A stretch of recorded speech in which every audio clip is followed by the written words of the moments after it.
How's it going, everyone? Welcome back. Today we're going to be learning about Australian Agamids, or dragon lizards. With me today, I've got what I consider to be a bit of an expert on these animals.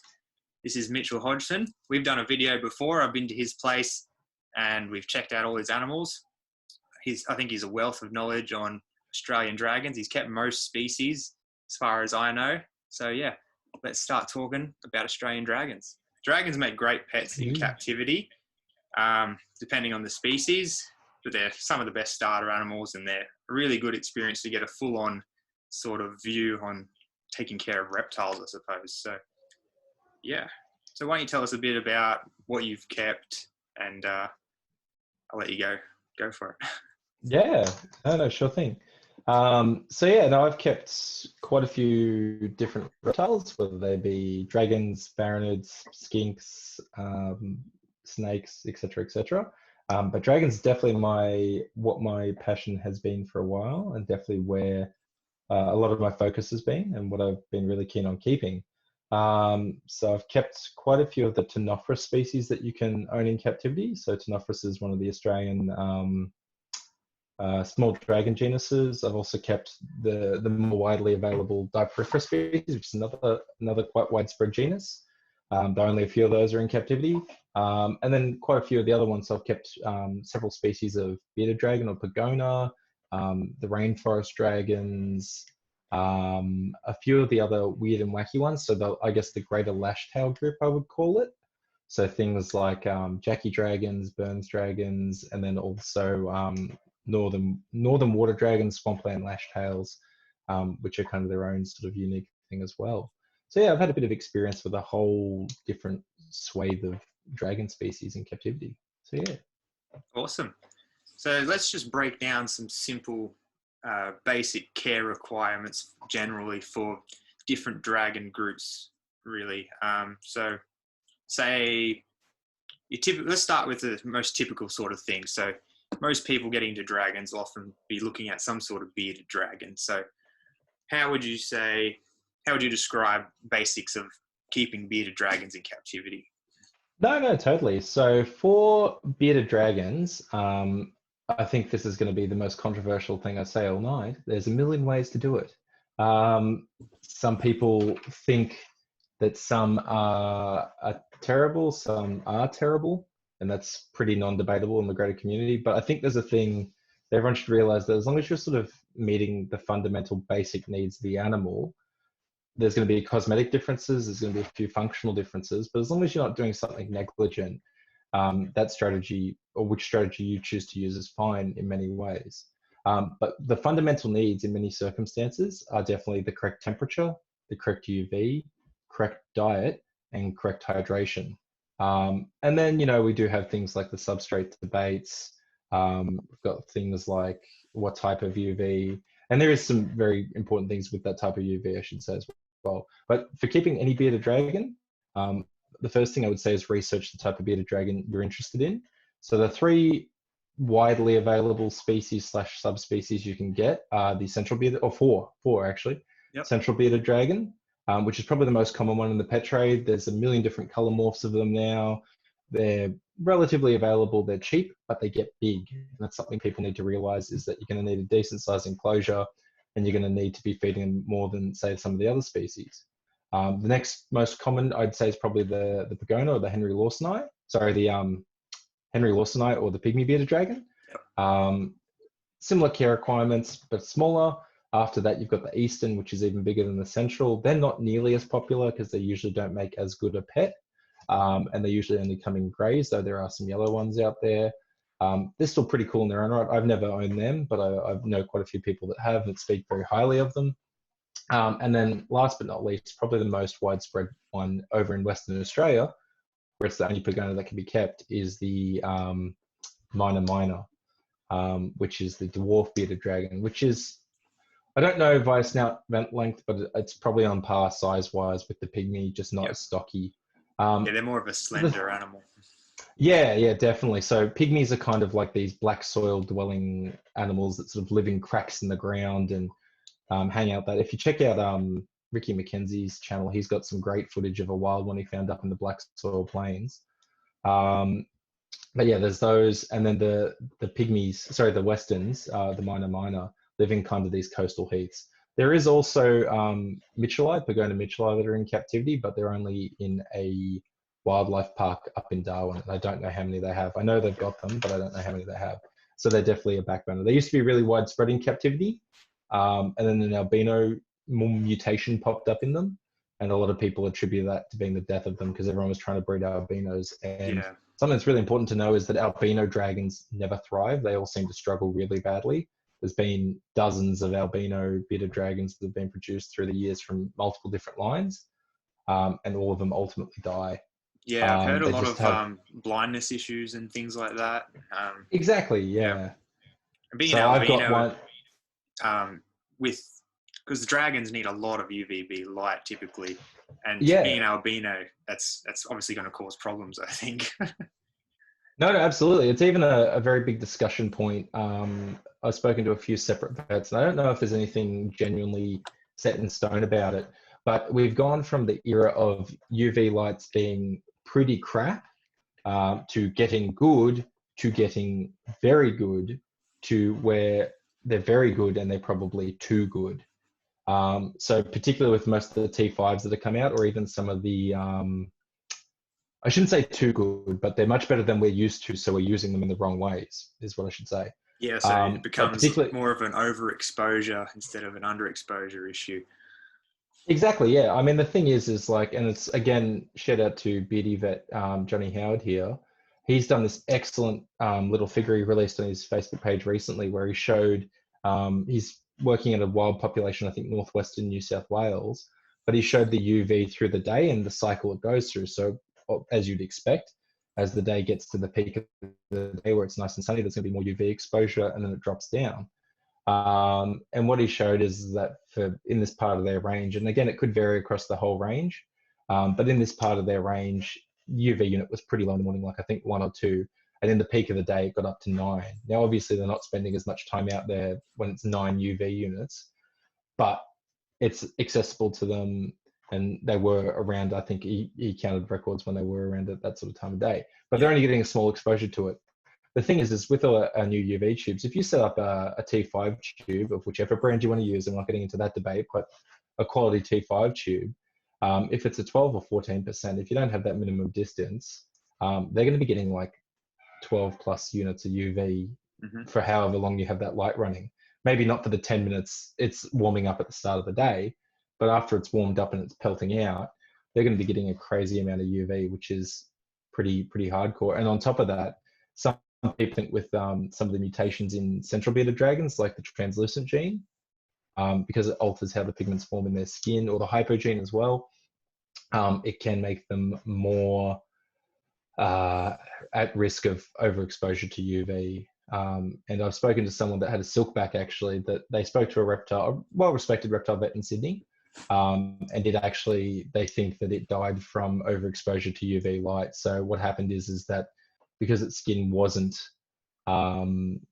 as good at filtering out, and if you've ever, I don't know if many people have done this, but like I've done it in various positions, when you cut, because I do work at a university as well, if you cut lizards open, they do have like a membrane enclosing their organs, protecting them from UV light. It's like this black membrane. Yep. So there's debate whether that membrane gets altered by these mutations. And so their organs get more directly exposed to UV light, which, UV light, Mm-hmm. whether it's A, B, or C, is probably, not good for us long-term constant exposure. Same for keepers. If you're sticking your hand on UV lights all the day, it's something to be conscious of. So yeah, but anyway, so there's debate whether too much UV is an issue. But for most bearded dragons, depending on what your setup is, you need an adequate UV source, usually one that's rated for use with an arid species. So, for instance, I noticed behind you, you've got a lovely 90 centimeter by the looks of an enclosure by 60 tall with a T5 light on top. And that's totally fine. That's a good setup for that. But if it was a shorter enclosure and you had the UV light mounted on the inside, a few other things, particularly for mountain dragons, that'd be just way too much. Mm-hmm. And the same thing happens with pagonas. So many people are paranoid that they're not going to get enough UV to their animals, that they give them too much. And it's, it's hard to check those things as well, unless you've got a UV meter. Mm-hmm. And, those UV cards aren't worth the $1 that you pay for them, a UV meter and nothing. Yep. But it's one of those things, those UV meters are an essential tool, because I was using 14% T5 tubes in some of my tanks with admittedly more arid dragon species. And when I got my UV meter and tested right in the middle of the tube versus at the edges and a few other things like that, I was pretty confident that with the distance that the lizards were getting to with the perches and things like that, it was just way too much for them. Obviously, they had the ability to get away, and that's something else you should consider with UV light, is making sure that the animal has an ability to escape that UV exposure. So you do want a gradient. You want a gradient exactly like you should have a heat gradient with UV. So yeah, I can't give you, for anyone listening, a one-size-fits-all answer to your UV question, because it's going to depend on the species of dragon you have, particularly as well with Pagona. I mean, some bearded dragons are found much more arid than other species, like the westerns that are in a more coastal environment. So it's going to depend on the species. It's going to depend on the enclosure setup. It's going to depend on the distance that the tube is away from where the dragon's going to be basking, perching, be able to access it. Because you're going to do as much harm in the long run to your animal with overexposure as you will in the short run with underexposure. And on the point of underexposure, one thing I'll say to a lot of people, and I made this mistake when I first got into reptiles, and I felt like an absolute dick when I got lectured to by my, probably shouldn't say that, but I felt very bad when I got lectured to by my vet, because I thought I was doing everything right. But one of the biggest killers, as everyone would be aware with most reptiles, is metabolic bone disease, or secondary, nutritional hypoparathyroidism. It's got some other name as well. But basically, they don't metabolize calcium for a few reasons, and therefore you end up with a sick animal that has seizures, bone disease, things like that. And I thought I was doing everything right. I was giving it UV, I was feeding them dusted crickets, blah, blah, blah, blah, blah, all the common husbandry fixes to prevent that.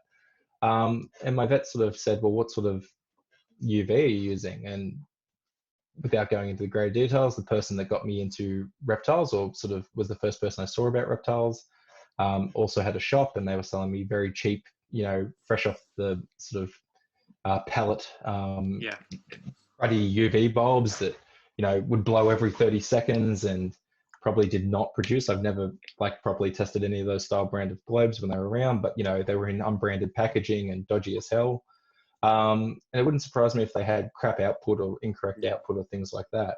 And I've personally tested some off-brand products that people swear by as being good sources of UV or appropriate whatevers. And I've used them for years thinking they're great. And when I've tested them, I've looked at them and gone, wow, terrible. There's one particular brand I was trying a mercury vapor, and metal halides. I've tried metal halides that are available here in Australia as well. One of the mercury vapors, the guy said it was this brand here, and it's just rebranded. It's all from the same factory, blah, blah, blah. And I was like, oh, okay, cool. And, trusted him and looked up all the data on this particular mercury vapor bulb, set it up how I should have. And I sort of got a UV meter eventually and tested it, and realized that it was completely wrong. It was putting out 20 UV units at the distance that it should have been putting out way less. So it was clearly some sort of cheap imperfection or something like that. But it was just overkill. I mean, that sort of exposure is probably lethal in the long run for a few things. So really dangerous. I really recommend, and everyone looks for a cheap solution, and thankfully, particularly the online communities become really good with it, is saying if there's anything you want to cheap out on, which you shouldn't be doing anyway, I understand being frugal, but don't cheap out on UV, because it's going to be a death sentence either in the long run or the short run. 100%. So I recommend finding reputable people, whether they be people at a breeder who is actually reputable. There are some breeders that get away with blue murder, I think. There's also, and this is the flip side of it, pet shops that get away with blue murder, but there's also good pet shops as well. So it's about finding someone who you can respect, getting multiple opinions, getting confidence, and deciding from there, okay, this is a good idea. And the problem is that for a lot of species, particularly ones available overseas, we've got really good baseline data to work with on what UV we should be choosing for them. But for a lot of the Australian specific stuff, there's just not that much data there, with the exception of, say, a bearded dragon, which is probably the most popular pet lizard in the world, other than maybe green iguanas or something like that, or leopard geckos. So don't stinge out on UV, do your research on it. It can be hard, I agree, but don't stinge out. I think as well, in the last few years, things have definitely gotten a lot better with certain brands and whatnot. You can the sort of quality brands now that a lot of people recommend, a lot of them have really stepped up with their recommendations of, their distances and, what's actually being put out and what the animals need.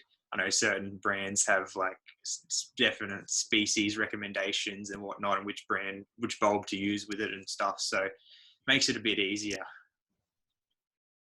Oh, absolutely. It's I think a lot of people, it's the progression of where it goes as the technology gets better. I mean, the reality is like one day we might even have LED UV, and like, what's that going to mean for the industry? LEDs don't blow that often, so they'll last forever. Yeah, I know there's heaps of people working on the R&D for it, because like it'll cut our power bills. Everyone will want it, instead of having, say, however many watt T5 tube or a compact spiral or whatever.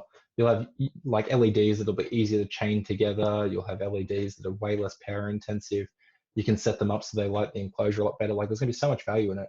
But that's just the progression. And, it's making sure that the husbandry advice matches where the technology is up to in that sense. I should say there's a few people that argue that UV is a giant hoax and you don't need it for reptiles. I disagree personally. I think there's definitely plenty of reptiles you can get away without giving UV to. I don't think it's a good thing, but I think you can do it. And I'm not going to say I'm high and mighty. I definitely have animals I don't give UV to. I'm not a god, but I also have a lot of species that I do give UV to that people conventionally don't give UV to. And I've kind of built it up to my individual animals and, what I want to do in that sense. But one fundamental is that dragons need it. Any dragon that's not maintained long-term under UV light seems to just struggle. They have poor thriftiness.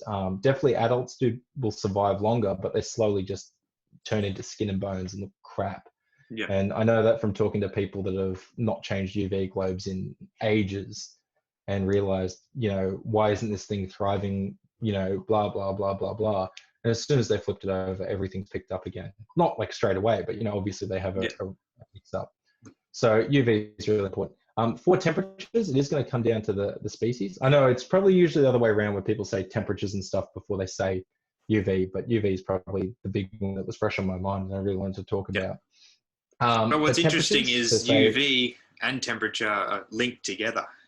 UV is not going to be that effective at all if your temperatures aren't right, because they can't get the metabolic processes going to get everything moving around properly.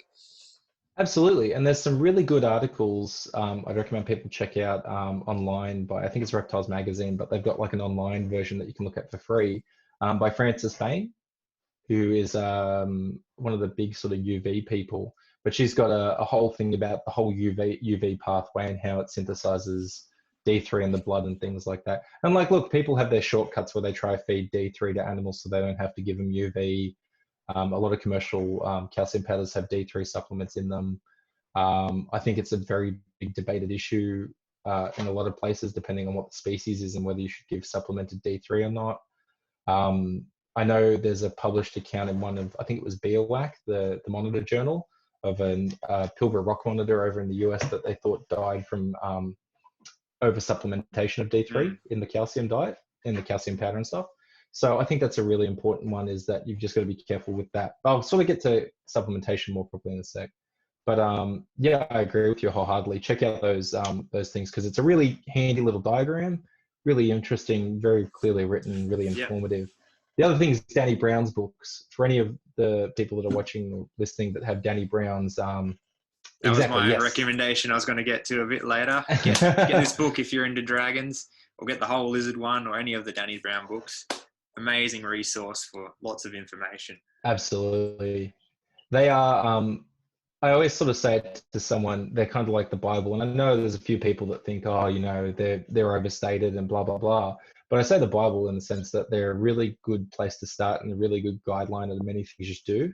For every keeping experience you have, I think the thing is you're going to learn how your individual animals reciprocate to that.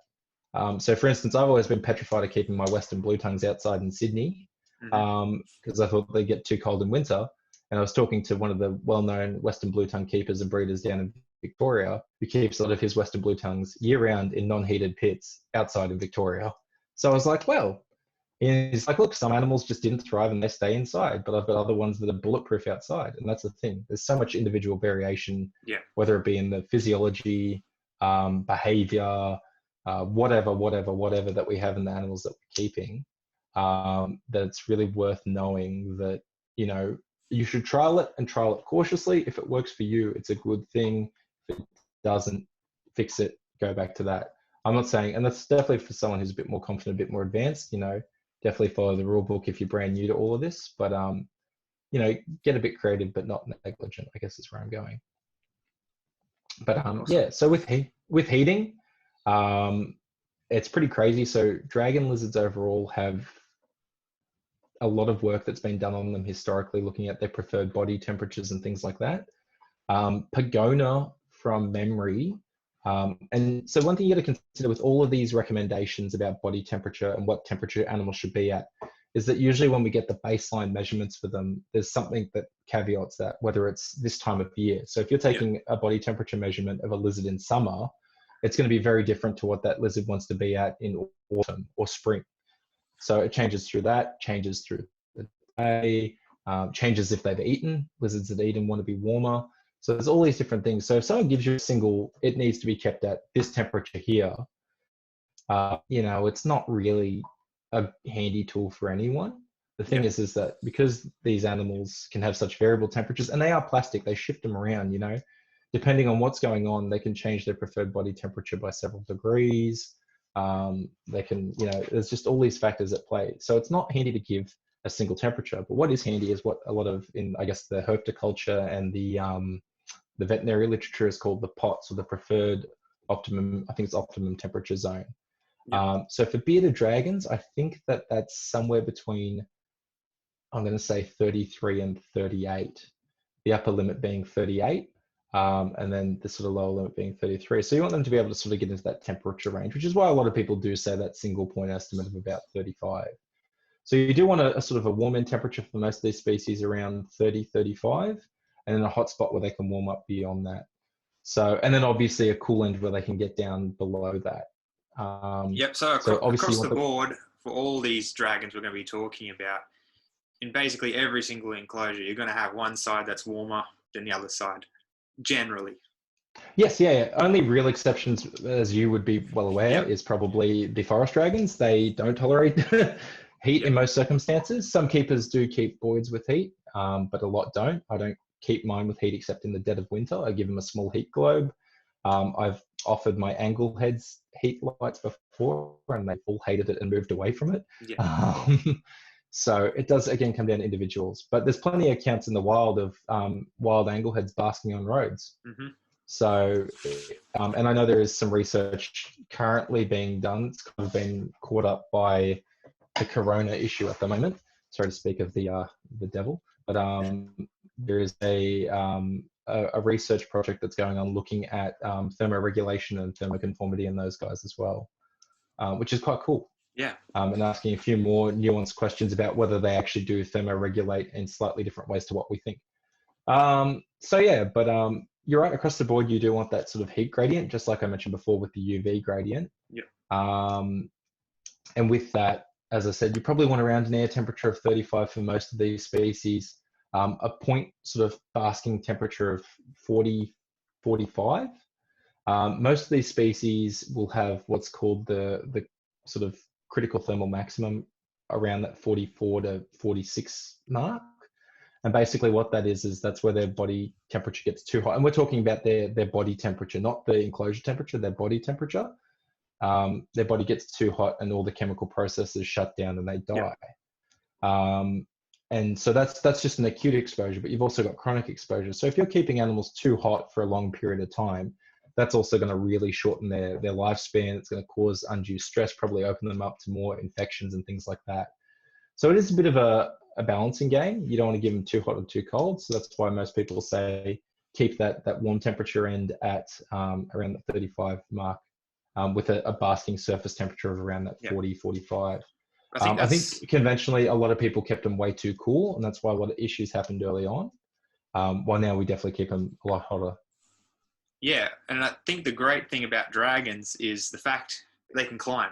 Pretty much all dragons are able to climb. So with a basking spot for a dragon species, like I have behind me here with my mountain dragons, you can see I have a built up layer, so you can get access to closer to the heat source and further away without heating up the entire side of the enclosure to, again, that maximum that's going to be detrimental for them if exposed to for a long time. They can find these little areas and find their little spots, and they'll self-regulate themselves. They're not dumb animals. This is what they do. They're No, linked to the sun, absolutely. and that's what they're going to do. It's funny you say that. One of the things I think's been the greatest godsend for me where I keep my dragons is it's a room that gets a lot of natural sunlight, so it's got skylights. Yeah, that's the dream. And it's absolutely mind-blowing. Like, they'll be in their enclosure. I've got T5 lights on basically everything now, and they've got heat gradients, but there'll be a tiny sliver of natural sunlight. That's that beautiful white light, like not that slightly artificial look that most of our lights have. Yeah. That white light that just slivers in through a skylight into the front door of an enclosure, and all the animals in that enclosure will be piled up on that one piece of natural light. And so you can tell they really they appreciate it. And I've spoken to people that keep elapids and have skylights in their enclosures, in their herp rooms. Yep. And they see their elapids curling up in the natural light as well as the moonlight. So when moonlight shines through the skylights, they see the snakes all curled up there too. So it's That's awesome. It's pretty interesting. And I mean, I'm again no god, but I've definitely had animals escape, whether it be me leaving an enclosure door open or a vent popping out. And I'll tell you, one of the easiest things to do is check for any windows or glass doors or anything like that, because they've usually gone straight to the sunlight. Yeah. Anything with natural sunlight, even though it's not hot, they don't get hot, but that natural light attracts them and they all move towards it. That's something particularly I think I've found with dragons. I don't know, you can tell me your experience, but with basking lamps and things like that, they're definitely much more attracted to one that actually emits light instead of, like, say you put a ceramic heat emitter in there. They're much more attracted to a bright light basking area. No, absolutely. I tell people not to use ceramic heat emitters if they ask my opinion, that is, not to use ceramic heat emitters on any sort of diurnal basking species, really. And so the logic behind that is, and again, I'm actually taking most of this. I've tried to do a bit of more hardcore research into it, and I found a bit of stuff, but I am trusting a lot of what commercial companies have put forward, and what I've been able to piece together from other things. But the ceramic heat emitters do emit that longer infrared wavelength, so that infrared C and a bit of infrared B, while our standard incandescent bulbs do emit shorter wavelengths. So it's a bit of, I think it's a combination of A and B, with not so much C. There is a little bit of C in there. Yeah. Again, take this with a grain of salt. And then there's now obviously the products which a particular company supplies, which are also available in other areas, but probably not as tuned to reptiles, but more focused on birds. But there is a new product, which is the heat projectors. And those heat projectors are focused on primarily recreating that actual natural sunlight wavelength, which is A and B. I've tried all three, and I definitely buy into the logic that you can feel that difference between the different heats. So the heat projectors, it feels very different to what a heat globe feels like. Feels very different to what a ceramic heat emitter is like. And so I'm totally for ceramic heat emitters for a few things. So I think they're really useful, particularly for nocturnal animals where you want to control the enclosure temperature overall. So snakes, some people like them for nocturnal geckos, things like that. Totally rate them for that, and I've used them for snakes before. I use on most things incandescent bulbs, and then I'm slowly working over to converting a few things to those heat projectors. But I totally agree with you that access to that light source really is important to them. And so my sort of preferred optimum design enclosure at the moment is actually having one of the heat projectors as my heat source, having a secondary just LED bulb that I purchased from every Australian herp keeper's favorite chain hardware store, which matches the rough light intensity of the sun during peak of day. Yep. So around, I think it's 6,500. Yeah. So the bulbs you can get most conventionally are about 6,400, which is fine because I'm not trying to grow plants in those enclosures. For other enclosures, I do buy proper plant growth, either T5 tubes or LEDs. Yeah. So yeah, but I have one of those in the secondary socket, and that's just because I've converted across my old tanks, which would have had a standard heat light and then a UV compact spiral. So I've now converted that to a heat projector and a LED bulb, and then I've got them all mounted with T5s as my UV light source. Yeah, nice. So yeah, but I mean, the thing is as well, and that's probably the third part of this whole trifecta about heating and lighting. You've got UV light, but you've also got that visual light.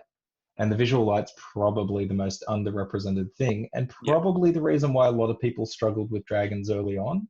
So I've spoken to keepers that there are some of the older keepers have kept more species of dragon than I've ever kept. So a lot of people will know Danny Brown in particular kept a whole heap of species of Tympanocryptus, which are near impossible to find nowadays. Thankfully, a few people do still keep them, and there are a few legal wild caught animals that have come into captivity from both the NT and, as I understand it, SA as well. So there are a few of those around, but there's people with a whole breadth of experience with species that aren't in captivity anymore either. So Tympanocryptus centralis was around. There's a few species of Diporifera that were around that aren't anymore. So Diporifera magna. yep. I've spoken to people that have kept those. So, you know, there's a whole swathe of things. And one of the reasons people think they didn't go so well and would love to retry working with them is because they didn't have those proper sources of visual light, didn't have as good a UV as we do now. I mean, it's a big talking point. Most people that have absolutely crazy success breeding species are usually people that live in the native range and keep them in outdoor pits or aviaries. I mean, there's someone up here who's, or not up here, but in Queensland, I should say, that's having mad success, as I understand it, with green tree pythons and prasinus because they keep them outside, which makes sense. You know, it's pretty tropical rainforesty up there. Yeah, and then with using like the visual light sources and that much more than in the past, like if it's with species that historically haven't been breeding well, you know, maybe it's because we're not naturally replicating their day-night, you know, light period, photo period cycles and stuff like that of the different seasons, and maybe that's a real trigger for them compared to other conventional things in other species. Absolutely. And there's I've seen some research out of the US on, I think it's horned lizards, where they did actually monitoring of they moved animals between populations and looked at light cycles, and there is a response to it. So they do respond to changes in that light cycle over things like, say, temperature or UV exposure or things like that. So yeah, I think the visual light thing is super important, super underappreciated. The other thing as well is like, I think reptile keeping, and I know there's a lot of hate from some people and a lot of support from others, is kind of going through this wave where people have gone through what is mass ownership or mass production or keeping 1 million animals to actually, and like in, you know, sanitary, healthy, say, rack systems or bare basic enclosures, which are easy to do en masse and clean en masse and keep whatever en masse, to focusing more on smaller naturalistic or more enjoyable setups. And one of the easiest things I think you can do is just provide a bit of extra visual light, like, you know, enclosures with proper light sources on them, like not even UV or whatever, look 1,000 times better because you can actually see all the little nooks and crannies and they're lit up well. I mean, that's why when you go to retail shops, you know, areas they want you to buy stuff, they've got stuff lit up really well. So it doesn't look like a dingy dungeon where you think, oh man, I'm going to catch something, you know? And so many people's reptile tanks look like that. Like, I think one of the worst looking things you can have is a goddamn snake tank with a single red bulb in it. Yeah. It just looks trash for anyone looking in, you know, like, and that's again a personal opinion. There's a lot of debate about red bulbs, and I wouldn't recommend at all using a red bulb for a diurnal species or a dragon, because particularly with red bulbs, you're cutting out a whole swathe of the spectrum. So there's nothing magical about them for those that don't know. A red bulb is just a standard incandescent bulb that's got red glass. They can still see the red light. There's even some species of tortoise overseas that can see more into the red spectrum than we can. So they've got really good vision. I totally recommend, again, another good recommendation is if you get the, I think, Reptile Medicine and Surgery book, not the Mater, but there was one that came out recently with Brendan Carmel and Rob Johnson, who a lot of people would know, who's a Sydney reptile vet, or was, he's retired recently. They published a book, and there's a chapter by Fran Baines in that about lighting in all its forms, whether it be visual, UV, things like that. And it's a killer resource. Yeah. So yeah, but that's one of the things she talks about is that red light, there's no magic about it. Just stick with an incandescent one, because what you're ultimately doing is if you've got that much of the light spectrum normally to look with, you're only giving the animal that much, which is inherently stressful. Think about if you were kept in a red room all your life. So yeah. And just a note on those red bulbs. A lot of people think reptiles, like a lot of people use them at night for their reptiles because they think they can't see it. What would you say about that? I would disagree with that. So a lot of reptiles, especially dragons, if you look on the top of their head, they'll have a parietal eye, which is a sort of, it's also called their third eye. It's a sort of sensor built into their skin and their skull structure that allows them to deal with shadows and light. And the idea of it is that if a bird swoops over the top of them, and there's been some research, I think from Macquarie University many, many years ago, with the right sort of swooping and shadow dynamics and things like that, it triggers this response in their head that goes, a bird, I probably shouldn't say that. Oh no, a bird. Oh, good. I should get out of here quickly and run so I don't get eaten, because agamids are very conspicuous when they bask. I know that having worked on agamid lizards and driven roads looking for them and seen hundreds of them, but they're very conspicuous when they bask when they want to be. And so for a predatory bird that's flying over the top that knows how to spot them, it's a pretty easy meal. So these guys have co-evolved to sort of run away from them. With that said though, that's a direct sort of link into their brain. And having a red light or a light source on all night, a light emitting source, I should say, light emitting heat source, is going to stress them out. It's going to keep them awake. It's going to interrupt their sleep. There's debate whether it does cause issues with something like leading to metabolic bone disease. If you're constantly housing them under light, and they're not getting a good night's sleep, it's kind of like us. If you're chronically getting too little sleep, you're going to have a real bad time. It's going to mess with the hormones and everything, and everything's going to go down. Absolutely. Exactly. So there's no real reason either. A lot of people absolutely freak out that they're going to kill their lizard because it's going to get too cold, and that's why they give them a night source. Again, there's evidence from over in the US on American alligators from a study that was done there, where they actually showed that chronically keeping animals at a constant hot temperature is really bad for their growth. So if you keep them hot all the time, they're not going to grow as quickly. There's going to be changes in their muscle structure and things like that. Versus animals that get a really lovely day-night cycle. So if there's a nice warm sort of day and then a cool night and then vice versa. And I'm not talking like a 10-degree night. I'm talking like a 20-degree night or 25-degree night. Standard summer night. As long as they got that rest period, it's much better for them. And it probably is much better for your food bill too, because they're not going to need as much energy because they won't be burning through as much energy while they're sleeping.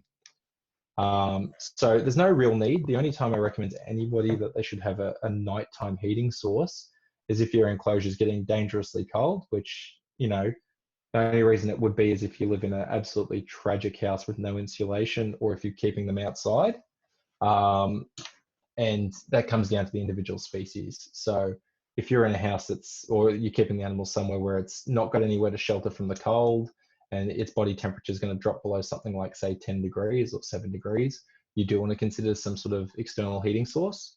And that's on the flip side. So earlier I mentioned that overheating limit, which for a lot of lizards can be around that.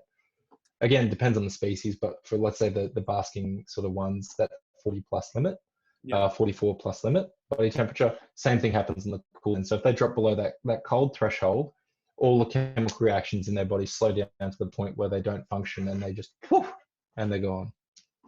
And that's how you have animals die from freezing. And obviously, the colder climate animals generally have a lower limit and can tolerate colder temperatures. So, but yeah, you don't need, if you are going to give any sort of nighttime heating, it needs to be non-light emitting. Or admittedly, there is Arcadia, the brand that supplies the deep heat projectors. Their deep heat projectors do produce a very mild form of light. It's fairly hard to pick up, but it is there. They swear by the fact that it doesn't cause issues with the animal or disrupt sleeping or anything like that. I don't run mine 24/7 for the ones I do use them on, so I don't know.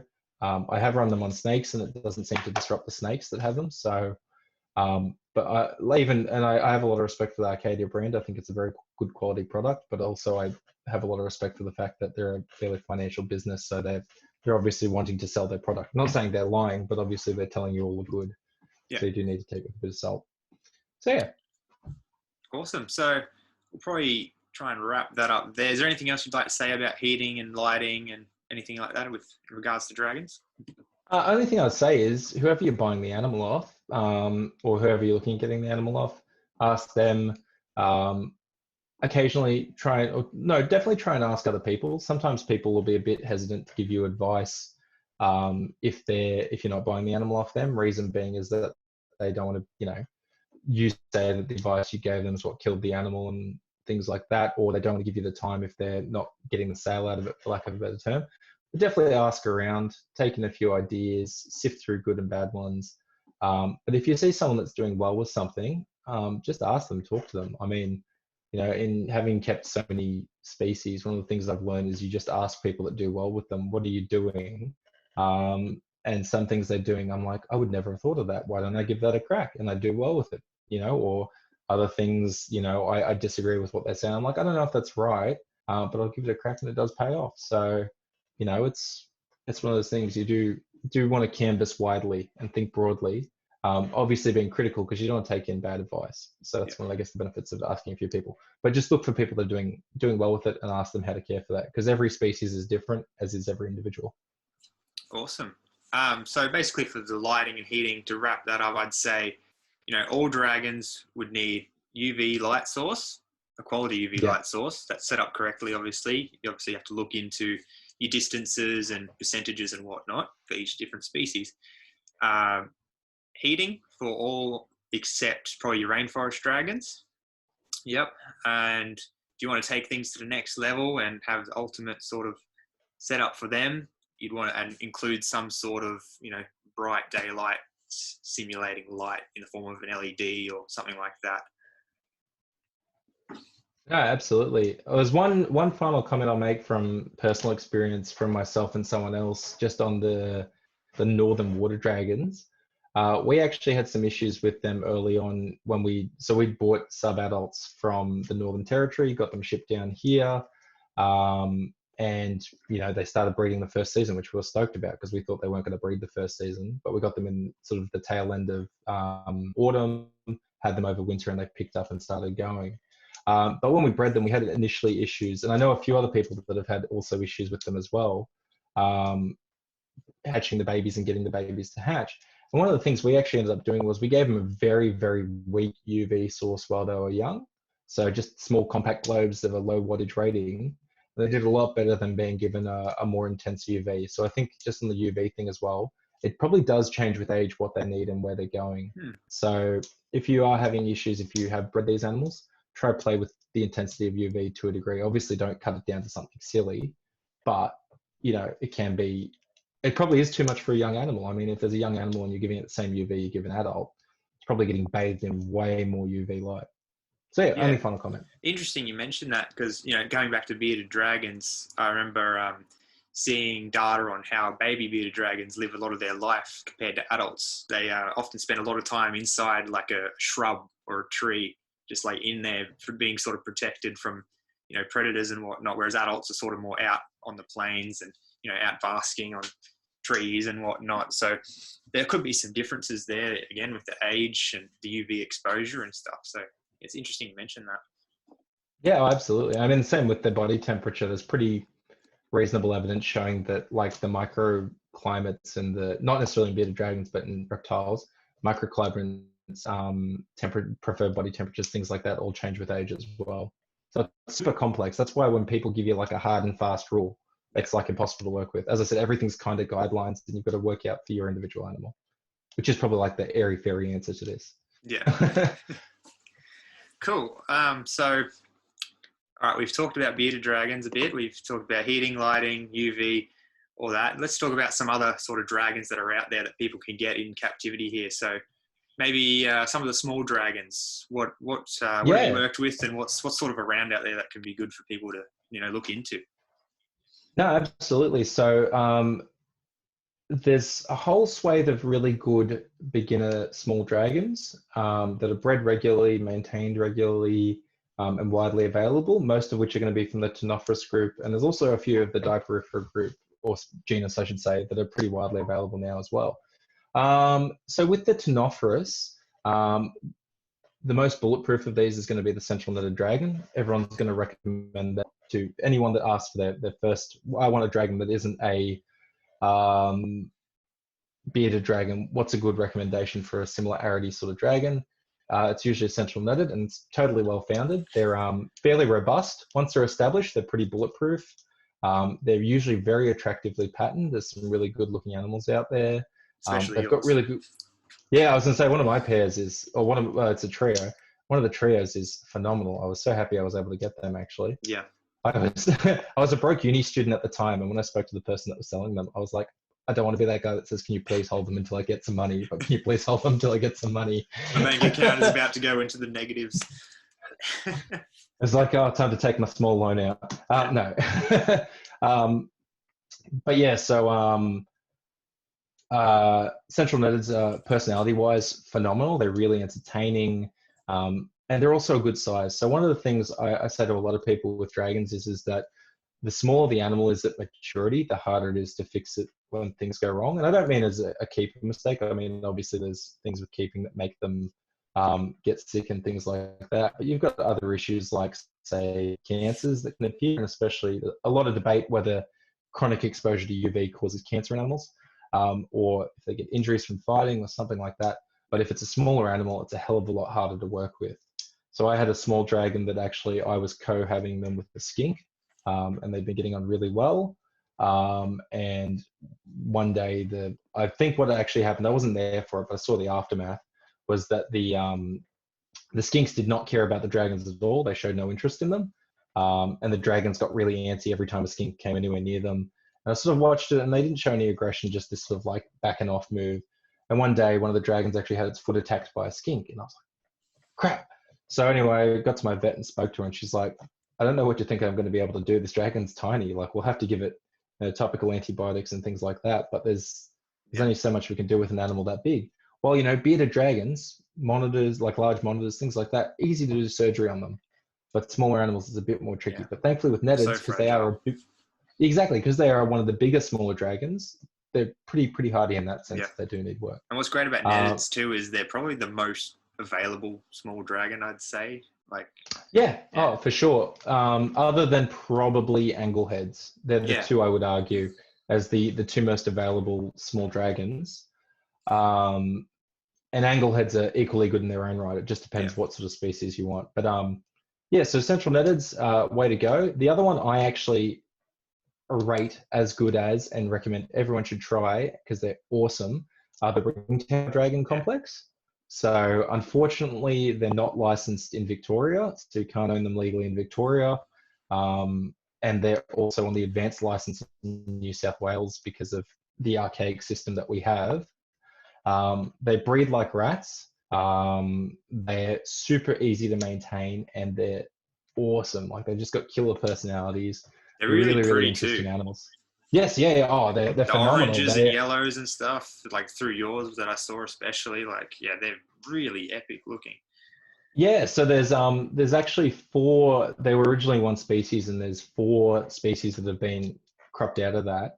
The one that's most widely available is infans, and then there's also people that do have slateri. So Tenophrus slateri is what it's now known, or Slater's ringtail dragon. And there's a push in Western Australia at the moment. They want to legalise. They've got a fairly controlled list, and they're allowed to apply every so often to get more animals added to their keepers list. And there was a push to include the Pilbara species, which is the Quartosinctus. So they're trying to get Quartosinctus added. Male Quartosinctus are phenomenal. They're just beautiful looking animals. And so with those that don't know, Western Australia, there are people that still have permits to establish species over there because they've got very strong biosecurity laws. So instead of bringing things in from across the state borders, they actually prefer people, with permits and approvals and all following the rules, to collect them from the wild, establish them and go from there. But the Quartosinctus was one of the species that was put forward for their list over there. So they're awesome animals. There's plenty of infants around in Queensland and New South Wales and South Australia. They're becoming a lot more common now. I see more for sale around now for sure compared to the last few years. Yeah, they definitely. Well, that's the thing. Like, I spoke to one of the blokes that started breeding them. He's down on the south coast, but he said he had at his peak probably about 40 babies that he'd grown up into sub-adults because he just couldn't get rid of them because everyone that could buy them in New South Wales had got them. And because again, our licensing system here is a bit more restrictive with a lot of the small dragons, unfortunately. So the Cordycinctus are prime candidates for beginners, and things like the tawny dragons, which are the Crested, Ctenophorus decressi, Theoni, which are the peninsula dragons. There's a few color varieties of them. Most notably is probably the Arcuniform, which are like these big stocky ones. Yeah. But there's also the orange headeds and then a few of the sort of coastal ones as well. So you've got the Theoni. What else? Probably red bards as well. I'd say they're a reasonable beginner one. Yeah. So yeah, but there's quite a few of the small dragons. They're Vadnapper for those that don't know. Yeah. There's quite a few of the small Ctenophorus dragons, and they're all readily bred. So in particular, a lot of them, and Pictus, which is on the basic list as well, which is the painted dragon. Yeah, your painted dragons. But there's a very well-known breeder down in South Australia that basically has massive outdoor pits and aviaries full of them. And he breeds them every year pretty reliably. And yeah, they're sort of his sort of passion project as well. I guess I don't know him super well, but I've definitely bought I bought some painted dragons off him before. I've bought red bards off him. I've bought bearded dragons, Pagona. So yeah, I think Crested dragons is the other one. So Crested dragons are one that aren't. There's a lot of debate. There's a lot of they're discussion. a bit of a weird one, aren't they? In the dragon world. They're definitely one of the bigger ones. They're not. I don't think they're as easily bred as a lot of the others. I bred them when I had them. And I know of a few other people that have successfully bred them. Again, the person that breeds them the most is this bloke down in South Australia who does a really consistent job breeding them year after year. And it's because he basically keeps them outside and they just do what they do. You know, he feeds them and they go great. And he lives in there, like he doesn't live in like Adelaide. He lives sort of, you know, towards one of the mining towns out there where there's much closer to their natural range. But yeah, he breeds them fairly consistently and supplies them to basically everyone in Australia, and he does a cracker job at it. The Cristatus, as keeping, are great species. They're super, that's the Crested dragons. Mm-hmm. Super energetic, super interesting. Breeding wise, there's definitely very few people that have bred them successfully. And so if it's something you want to breed and that's part of what you enjoy about keeping, and I'm not saying everyone breeds for money, but you know, I think one of the coolest things is when you successfully breed a species and you're like, how cool is this? Yeah. Cristatus might not be the thing for you, but if you want a really engaging, alert, active sort of pet, they're the best ones for it, I think. They're bounding all over the place. I kept them in an indoor pit and also in melamine enclosures. And the pit was probably like 60 centimeters tall. And yeah, they could easily free jump straight out of that. I found out one day, I was like, oh, okay, I've got to fix this up now. That's the thing about these small dragons, though. They're little rockets. They're so speedy. They are very fun. Not like a bearded dragon that sort of just, you know, lumbers around a bit, or you can sort of see where it's going. These things are just darting all over the place. No, absolutely. They're insanely fast when they want to be. And they can be frustrating. I sort of, one of the golden rules of keeping anything venomous snake wise is that you know where the snake is in the enclosure before you open it. I kind of say the same thing for dragons, small dragons. You want to know where the animals are in the enclosure before you open it. Because if you spook them or frighten them, they'll go straight out the door and they're like, boo! Yeah. So, yeah. That's another thing with these small dragons, like the Ctenophorus we're talking about now, they aren't really handling animals, are they? Not so much, no. So your central netted dragons are probably the best candidates for it. They're pretty good. And also the ring-tailed dragons I mentioned previously are phenomenal for it. They're really, really good with it. Most of the other small dragons, so Pictus, don't do too well. I had some tawny dragons, which are the decressi, which were really pretty good, but I've also had other ones that sucked. Yeah. A lot of them will be really good at displaying and sitting out and looking attractive.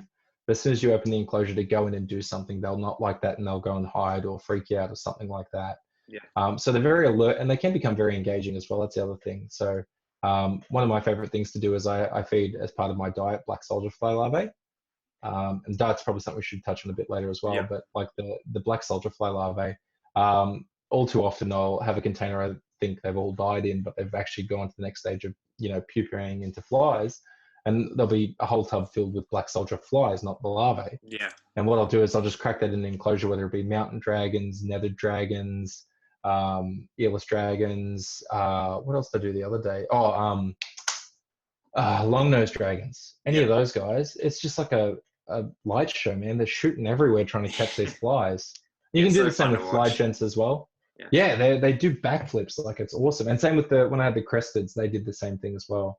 Yeah. So the Cristatus used to bounce everywhere as well. So cool. So just staying on topic of the Ctenophorus dragons, basically. Yeah. Just give us a really quick rundown on your basic sort of enclosure setup for these guys. Like, what's your typical size? What's typically in the enclosure, and what sort of like biotype is it, basically? So they're found as a whole variety. Most of them are sort of in that arid and semi-arid area. You do get more coastal species. For most of them, I recommend everyone goes with a pretty safe size of 90 centimeters long, minimum 45 deep. If you can, 60 deep's really good, and then either 45 or 60 high as well. I wouldn't recommend for the smaller, less like say Pictus or something like that. A 90, 45, 45 enclosure is great. Netteds 90, 45, 45, a small group would be okay as well. If you've got one of the more active species, or if you've got more individuals in there, I definitely recommend something that's bigger size-wise, whether it be height or preferably depth for most of them. As for decking it out, there's sort of a broader grouping of the Ctenophorus groups. So people sort of have what are the rock dragons and then the sand dragons. Yeah. And I kind of agree with that. So there's some that are very saxocoline and hang out on rocks or boulders. And for those guys, you do want to provide them with lots of rock crevices and things like that. And, perching objects, whether they are branches or rocks or whatever, are good to include. I think creating more functional space in the enclosure is a really beneficial thing. So you've got the aesthetics of it, but you've also got the functionality of it. Yeah. And so I don't necessarily like the aesthetics of a Reitz rack, which is all the tiles stacked up on each other, but my God, they work functionally brilliant for so many species. And you can redesign them. You don't need to use crappy tiles and wood blocks to make them. You can make them out of natural stone and jazz it up however you want. Yeah. But they work really well. So, and the thing is I keep a lot of small monitors as well. And a lot of the things that people swear by for them, you can easily transition to a lot of the dragons as well. So whether it be, rock stacks or things like that. For the sand dragons, it's good to give them a lot of burrowing opportunities in various forms. So I usually keep a nest box in them with them year round, or some of them I actually just wet down substrate. Yep. But for the ones that have a nest box year round, they'll dig down into that and hang out there quite often. Or the other option as well is building artificial burrow systems. So using PVC pipe or ag piping, burying that into sand. You can use the burrowing kits that are available now, where they've got sort of a clayy or sandier soil, and they can build burrows into that. Yeah.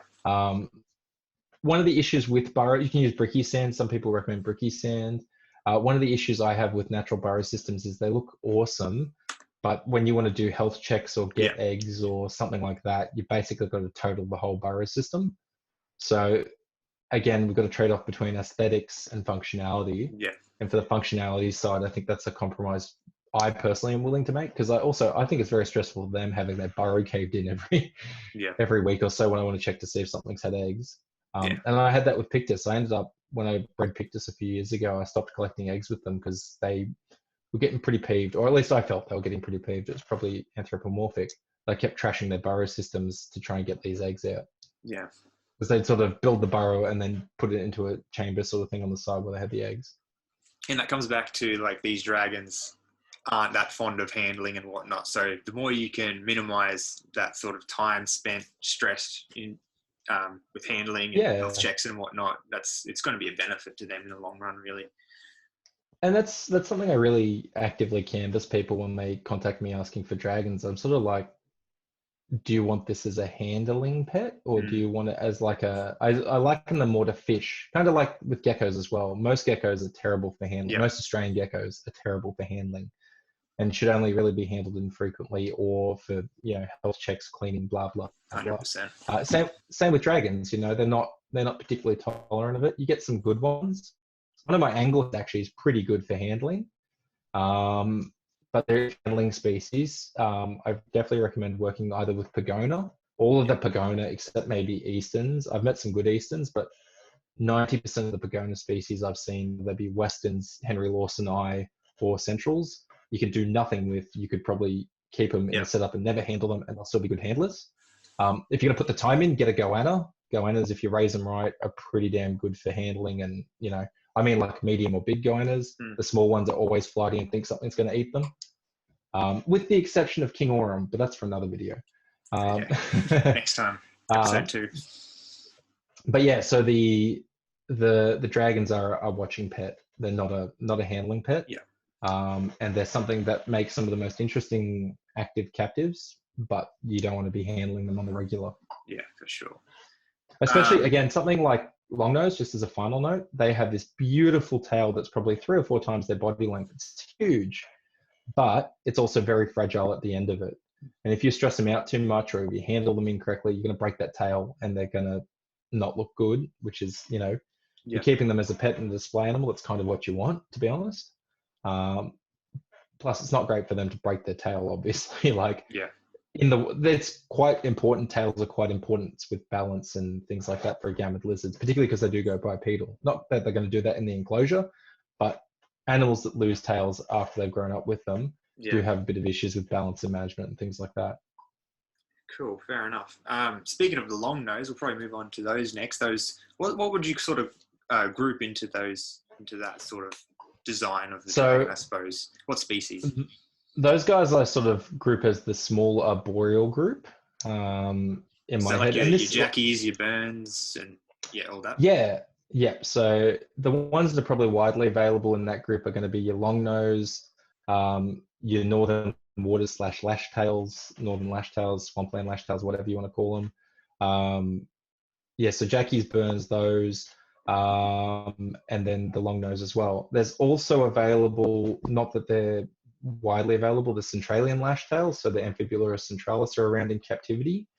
And also there's a few people that have, I think, or are trying to get, not Horner's dragon, that's the newly described one, the other one, Gilbert's dragons. And the reason being is that Victoria has a fairly restricted list of species that they can keep. One of the species they can keep is Gilbert's dragons. So some people are trying to get collect permits for Gilbert's dragons so that people in Victoria can actually keep them. Because there's only so many things they can keep down there. Yeah. So, but yeah, mainly available those first 4. Jackies are definitely the most available, probably followed by longnose, followed by Burns, and then by the northern waters. Yep. They overall, there's a lot of debate on how you should keep them, because Jackies are probably one of the fundamental species most people start with, and they sort of got that title. And the reason being is that the reality was, back in the day when there wasn't licensing, all the old timers would go out in the bush and catch whatever they wanted. And the easiest thing to catch was a Jackie because they're obvious and everywhere. Yeah, like they just have stupid densities in the right spots. So people would go out and catch them, and that'd be their first lizard, and they keep them, and they're small, and they can become quite handleable. Yeah. They're not ever going to be beady, but they do become quite good. And so that was sort of how it had. And so lots of people were like, oh, Jackies are a great first lizard, and they breed pretty reliably too. They're easy to breed in Sydney because it's the local environment. So as long as you feed them and keep them well, they'll just breed and breed and breed. So they're available. With that said, long nose are probably in many ways equally as good as a keeping species. They're fairly straightforward. They breed rats, and they're really good, as are Burns. And I'd say the northern waters are probably the least keepable of the 3. Yep. And then Centralis, I have no experience with. I just know that they are available in the Northern Territory. So yeah,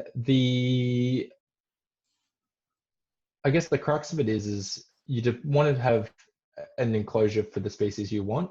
The Burns and the Jackies can get away in my head with a smaller enclosure. So I usually say the same sort of size you've got behind you there for your mountain dragons, the 90, 60, 45. Yep. It's a pretty reasonable size for a pair of either of those. I wouldn't probably do too many more. And that's the thing, just with compatibility with all these dragons is that sometimes you'll have dragons that get on like wildfire in a group. Like you have 5 to 8 in a tank, as long as it's correctly sized, and they'll get on fine. or you can have 3 in a tank and they'll want to kill each other and it could be a huge tank. They'll just always go punching on. So it comes down to the individuals. It comes down to management. I think with a lot of people, obviously bigger enclosure size creates a bigger buffer, but when any sort of cohabitation, whether it's within species, between sexes, within sexes, whatever way you want to look at it, you're always going to have the potential for a fight. Yeah. And you always need to be prepared for that. But with that said, the enclosure size behind you is pretty much fine for all 3 species. 4 species really. How would you deck out these ones? So these guys are more semi-arboreal. They like climbing and whatnot. So yeah, so I give all of them climbing perches, and backgrounds, rock backgrounds as well. So I keep my northern water dragons in a 3 foot by 4 foot by 2 foot tank. And it's basically set up how a lot of people would set up frillneck dragon tanks. So with lots of vertical perches and a few cross perches and then heat and UV. Instead of having a lengthwise heat gradient, it's got an up-down heat gradient. So I set them up like that. The long-nosed dragons are the same. So they've got, I keep them in a 60-60-90 tank.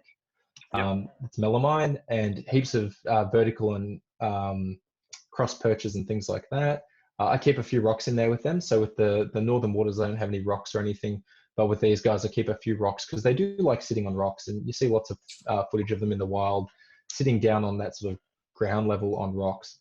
While with my northern waters, I find them much more akin to, I guess, frillies, where they're not often on the ground. They're usually always clinging onto their branch and shuffling around trying to hide from you, or sitting on sort of a branch. Yeah, so they're like a smaller frilly in many ways, obviously without the frill. Yeah. But they have similar sort of behavioral profile, I would say, in that sense. That's awesome. The burns, I personally keep mine in a 4 foot by 1.5 foot by 2 foot, with a background, some artificial rocks and a few branches thrown across it. They get on fine with there. And I did have jackies. I was saying to you just before we started filming, I recently moved my jackies on. Just because I work with them professionally. And I'm trying to. You see a lot of jackies. I am downsizing my collection, and my unfortunately my last sort of sentimental jackie that I'd had for a number of years died recently. And so I didn't have a super strict personal attachment to them. So I just made sure they went to a good friend who I know will treat them well. And he's actually got them set up outside, I'm pretty sure. So they'll be fine out there. So yeah. But yeah, so the thing with that is that when I did have jackies, I kept them in a 4 foot long, 2 foot tall, 2 foot tall, which is what most people keep bearded dragons in actually. Yep. I think with a lot of the small dragons, you get a lot of enjoyment out of keeping them in bigger enclosures. Oh, absolutely. My mountain dragons, they're everywhere.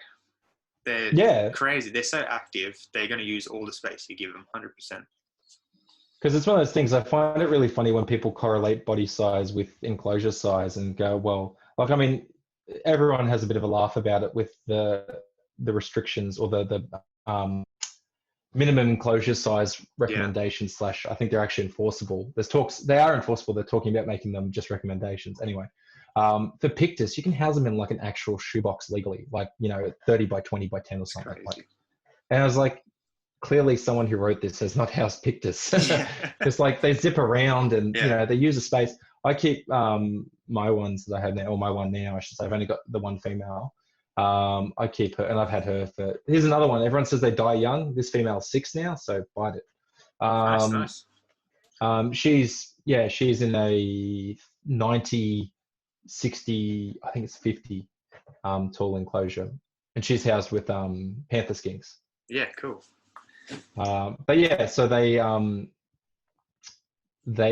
do use the space, and she cruises all around it, as do the panther skinks, which are also a small species. Yeah. So yeah, it's one of those things. I think obviously you've got minimum enclosures for certain things, but don't be scared to go bigger. I think it's a sign of, it's a red flag when everyone's, and I get it, space is tight, but like when you're trying to find the absolute dead smallest space you can cram something, you got to think about what you're doing with the animal. Obviously, functionally, you can do stuff with snakes. People keep them in racks. Geckos do really well in racks. I keep geckos in racks, but diurnal agamids and varanids, in my opinion, and skinks to a degree as well, do need appropriate spacing, bigger than what I think most people just go, that's fine, So. Yeah, and so for though that particular group we were talking about, the Burns dragons, jackies, and all that. So these guys Yeah. aren't like the Ctenophorus in the fact that the Ctenophorus are more desert animals. So these guys are Yeah. more coastal and subtropical and stuff. So is there any sort of humidity differences you give them? Like, do you spray them down every once in a while? Yeah. Like that? So even with I should say with all my arid animals as well, I think there's a bit of freak out, a bit too much freak out with the whole idea they're going to get respiratory infections from high humidity and things like that. As a tangent, I keep Cauda lineatus, which are the striped-tailed monitors, and lots of people freaked out because originally when they were brought into captivity, they were all wild caught. They all didn't thrive, and they all got respiratory infections. Yeah. And so everyone magically invented that, bringing them to high humidity areas, they all just got RIs and dropped dead from ambient humidity. Yeah. I have captive bred caudos as well as legal wild caught ones from WA. The captive bred ones, I hose down every second day. They get absolutely pelted with water. They drink it. They breed reliably. They're really healthy. They're well hydrated. While the wild caught ones do need it a little bit drier. It all comes down to context. Same with these guys. So even the arid species I have, I do supply pretty liberally with water. So I give them water bowls, make sure they're always filled and cleaned. And then I spray them probably, the arid guys, every second, third day, maybe even for young animals, I spray daily. So small dragons, I think, are a lot more prone to getting desiccation risk from heat. So drying out and getting a little too dry. So I spray them daily. Yeah. But the adults for arid stuff, probably every second or third day. And then for the more coastal species, so jackies in particular are found basically down the whole east coast, from sort of base of Queensland in the New England tableland, all the way down into Victoria and South Australia, parts of South Australia. They're in quite humid areas. Find them in coastal scrub as well as sort of inland areas as well. So they tolerate humidity really well. The Burns are more inland, so they're found sort of a bit drier. So I do keep them a bit drier than my jackies. The northern waters are tropical, so I keep them the tropical savanna country sort of animals. So I actually keep them very humid. So they've got a deep substrate, which has got a lot of it's sand mixed with cocoa fiber and potting mix and leaf litter and a few other things like that, but it helps hold the humidity a bit more. Yeah. And so I'll give that a dousing down when I'm sort of trying to recreate the wet season. And I'll give them daily sprays during that sort of wet season, and they'll be quite humid in that enclosure. Yeah, cool. I think there's a few things where people with some of the big ticket species in captivity, like say Acanthurus, which are really popular, or frillies, kind of forget that they are tropical in nature. Yeah. So, the number of Acanthurus I've seen in like super deserty setups, or even stores are quite tropical as well on many points of their range. So I think a few people need to realize there's a bit more breadth there. So with those guys though, I keep them very, very humid.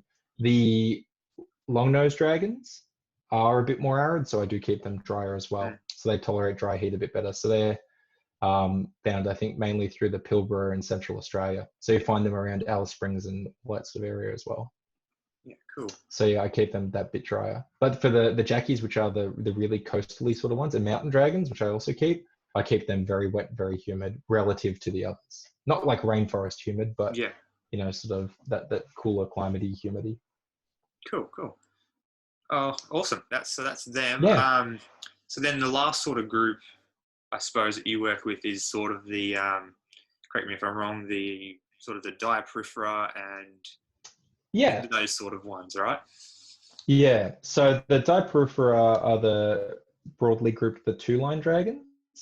The most available of them are Diaporifera australis, which is the Tommy Roundhead, and then Diaporifera Nobbi, which is the Nobbi dragon.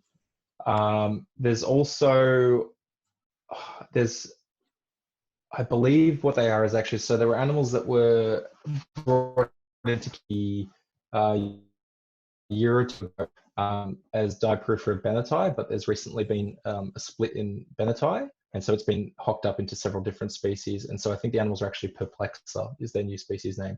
So there's also Diaporifera perplexa in captivity, which are really cool animals. I've actually seen the captive ones or seen photos of them, and they're really rad looking animals. And so they were collected from I think it was the NTWA border, but they're really looking animals. And they have been bred, and there's captive bred babies available, which is quite cool. So there's three species that are sort of around. The two that most people are going to be finding in the near future are going to be Australis and Nobbi. Nobbi are probably the more available of the two, though there are a few Australis. So with both of them, I've tried them in a wide range of setups. I've had Nobbi dragons housed outdoors in Sydney, and I've had pretty good success with them climate-wise. I can see your little mountain dragons having Yeah, an yeah, adventure in the they're going nuts background. behind me. Again, they're active.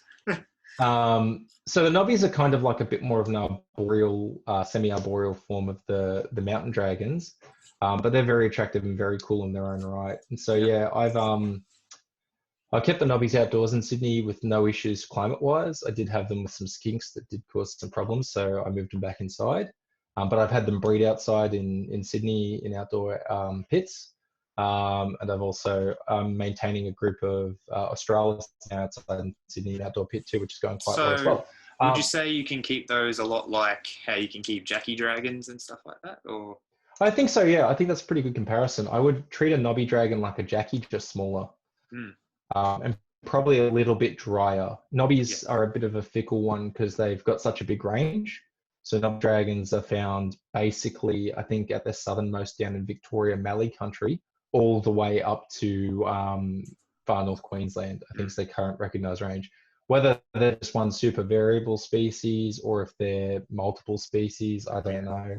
There was some taxonomic work that was done on them that sort of split out, for those that know, Phaya spinosa, the black spine Nobby dragon.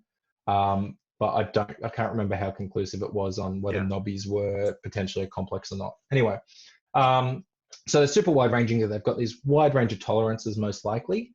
I keep mine very similar to Jackie's. So my indoor Nobbies are housed in I've got multiple setups. So I had multiple setups. So it was basically a rock stack. I'd seen photos of the Warrumbungles when I designed the enclosure. So I'd seen photos of the Warrumbungles and that sort of area, and I kind of wanted to replicate that look there because that is their native range. And then I actually went to been to Coonabarra brand recently and seen wild Nobbies. I've also seen wild Nobbies up in the Granite Belt. So I got a lot of ideas up there. And so, yeah, basically rock stacks because I found quite a few of them on rocks, horizontal branches because they do perch quite a lot on branches. So those sort of horizontals. Again, quality heat and UV that you want to provide them. Their range, again, so weird because there's such a wide-ranging species. There's points of their range where it gets super damn cold, like freezing cold, frost cold. And then there's other parts of their range where it's pretty hot all year round. And pretty dry. And so it's really hard to sort of come up with a hard and fast way to go with them. I would say that's probably the good thing about them, I'd say, with species like that have such a big range is they can tolerate a lot. Like they're really adaptive to what you give them. So they're great, great captive animals. Yeah, no, exactly. The only thing with the Diperifera, I say overall to people that is a bit fickle is that when you get them as youngins and when you're trying to raise babies, they can be fairly hard to raise. They start off absolutely minuscule, particularly Australis. They're very prone to taking a big feed and getting impaction. And look, impaction is one of those things for animals, guys, that, it happens with crickets. It's not just sand. Food items can do it if they can't digest them properly. I've even contemplated, back on the talk of natural sunlight very quickly, I even thought about trying to raise a bunch of them outside in natural sunlight because I have pretty strong opinions that the heat from natural sunlight probably aids them much better in digestion and absorbing food than it does with artificial heat sources. I say that because I bred some live-bearing skinks in a pit outside and I couldn't catch one of them. And I brought the babies I could catch inside, raised indoors, and they didn't get nearly as big and as quick as the one that stayed outside in the pit. So the pit has all these burrows through it. I feed the pit animals much more infrequently. So I feed them probably half as often because they were adults, and I threw some extras into the young ones, or the young one that was in there. But it grew a lot quicker outside than it did inside, to the point where it was in a second litter. There was 2 females in the pit, and these are Eastern Range rockskins, Lyophilus modesta. The first litter it could be a litter effect as well. I don't know. This is, N of one sample size. But the one outside compared to its sibling inside grew a hell of a lot quicker, or is growing a hell of a lot quicker, I should say. Very interesting. So yeah, I've contemplated that with them. But ultimately, yeah, they're a bit harder to raise just because they start off so small. Once they get to that sort of length there, maybe a couple of centimeters or so, snout vent length, they're pretty bulletproof. Yeah. And they'll outlast the apocalypse. But yeah, while they're young, they are quite sensitive. So yeah, just on the note of Australis, they're a slightly more tropical species. So they're found from basically northern New South Wales, I think is the southernmost record, mainly around Brisbane, where they get really reliable, all the way up to sort of, I think it's either Townsville or Cairns. And then you get the northern species, which is Jugularis. And so the sort of true Tommy Roundhead, that southern one, obviously inhabits a bit more of a tropical area, so I keep them a bit more tropical.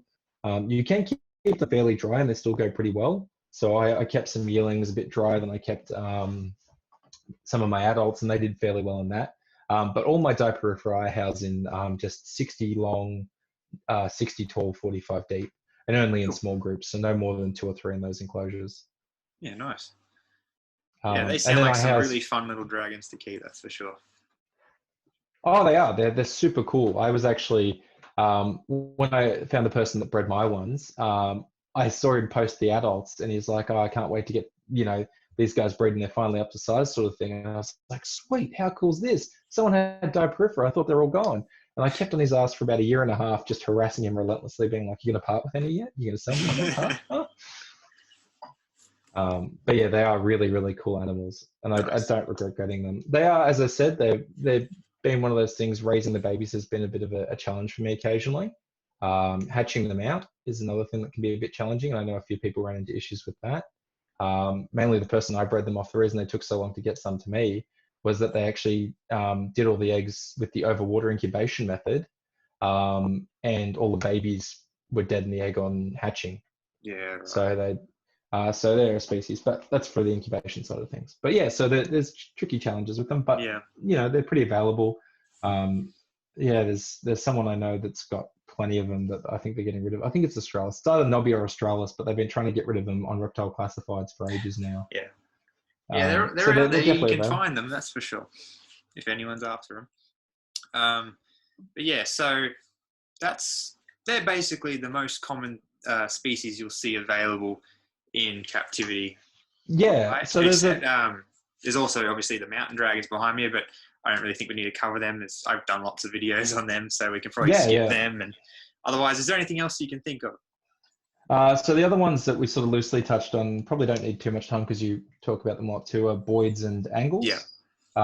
So when people ask me for the recommendation of what small dragon should I get, I usually divide it up with either for your first small dragon, anglehead dragon, a central netted dragon, or a long-nosed dragon, or a jackie. Those 3 are usually the best sort of 4, I should say. Those 4 are usually the best sort of starters.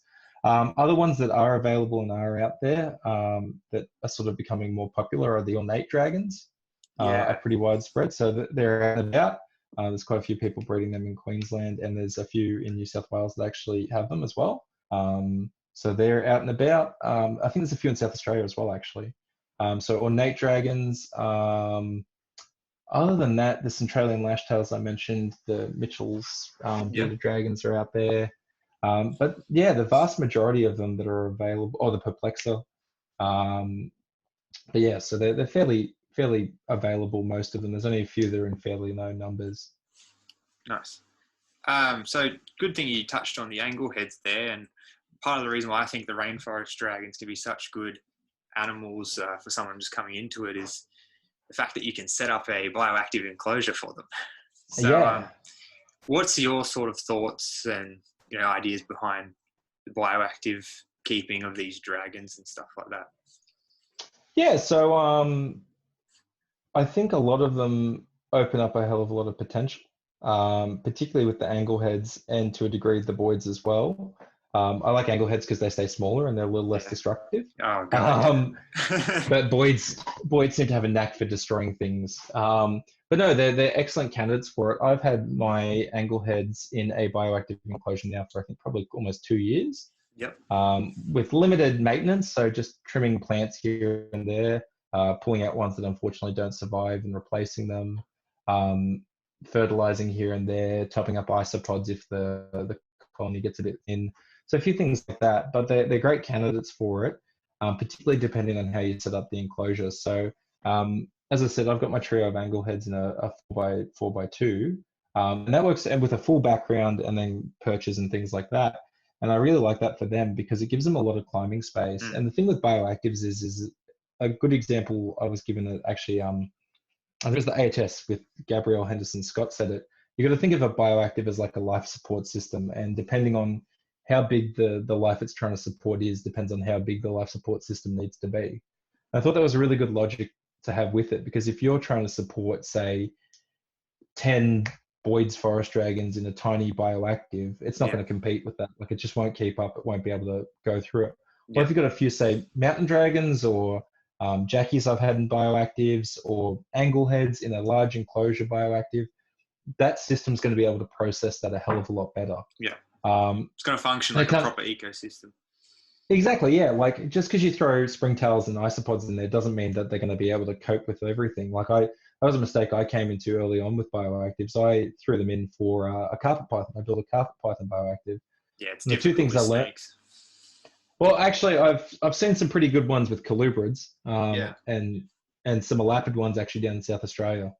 So there's some of the more slender bodied stuff it probably works with, but pythons, which are like chunky units that just crush things and have big feeds irregularly and spray big poo and crap and stuff everywhere. That system just can't compete. While something like colubrids produce, less waste more frequently, it's usually probably more easily digestible. So I've seen some pretty good success with tree snake bioactives.